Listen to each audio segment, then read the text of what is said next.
What's good, all my people on the internet? I've been away for a while, but I'm back. I've been thinking a lot about Arsenio Hall recently, so what do you say we take a cue from that fool and get busy?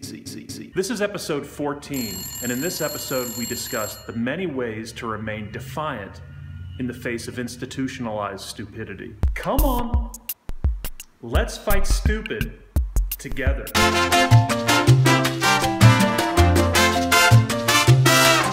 I'm going to show you now how your work can, and more importantly, should be a statement of defiance in the face of the stupification of culture. First, we need to establish at least one function for the objects of art and design. Let's do that by a quick overview of Solipsism. Hello, is there anybody out there? Solipsism, from the Latin solus, meaning alone, is the philosophical idea that only one's own mind is sure to exist. Knowledge of anything outside one's own mind is unsure. From this position, the only provable entity is the self, and that all other reality, including the external world, may simply be a projection of the self. Art and design objects serve as bridges between people. They are intermediaries between subjects. Art can be seen as a tool to help bridge the unfathomable chasm between humans. Art is thinking made manifest in material. Are you getting this? This is a big point for the episode. Art and design objects are a component of the human struggle against solipsism, in that they are objectified thought. They're an intermediary between subjects. Yeah! Ha-ha! Anybody got a lint roller? I just realized I got mauled by this guy. Hi! Oh, hi! How are you? Hi. Right before I came to the studio, I looked like I just rolled out of bed. Late capitalist culture, for very specific reasons, has institutionalized stupidity. Stupid is what we have become.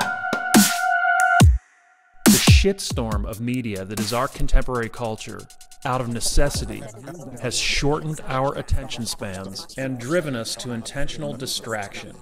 Art and design objects can fight both the numbing and the dumbing of our culture by being structured in a specific way. All right, we needed a mnemonic device to help us with our thinking. I want to talk about Master P with one modification. I want you to think about his hottest single. That shit was fire, right? So I want you to think about Fire P. What is Fire P? It's not just what you get when you eat too many jalapenos. Too much? Yeah, it's too much. Fire P is an acronym. F-I-R-E-P. Formalism, instrumentalism, realism, expressionism, and postmodernism.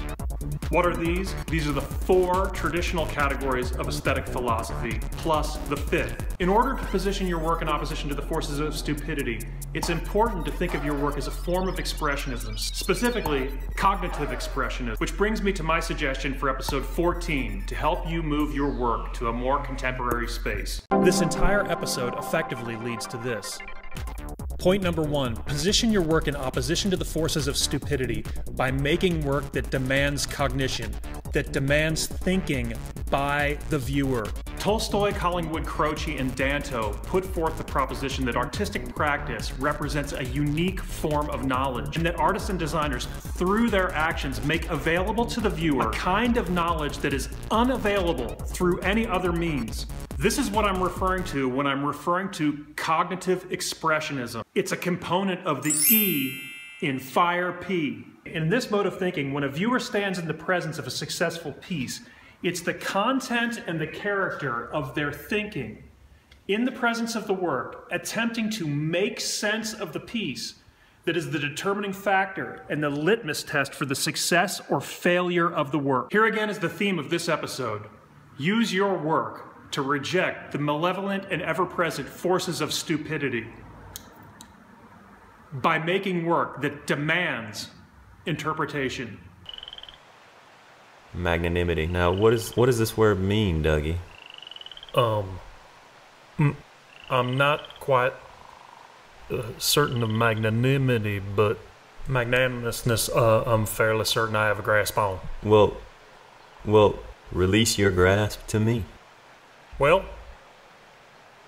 I think it might come from magis, which I believe is Latin, which may mean majesty. So I've come to bask in your majesty. You don't have to pretend with me, Dougie. You're pretending, Dougie. Pretend? I don't believe, sir, that I am pretending. I don't believe, sir, that I do not believe that I am, in fact, pretending with you, sir.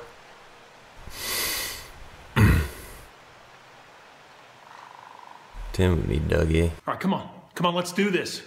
Hit the like button, subscribe, but the most important thing that you could possibly do for me if you enjoy these videos is share the link, spread the word. This shit's got a hockey stick, you feel me? Till next time.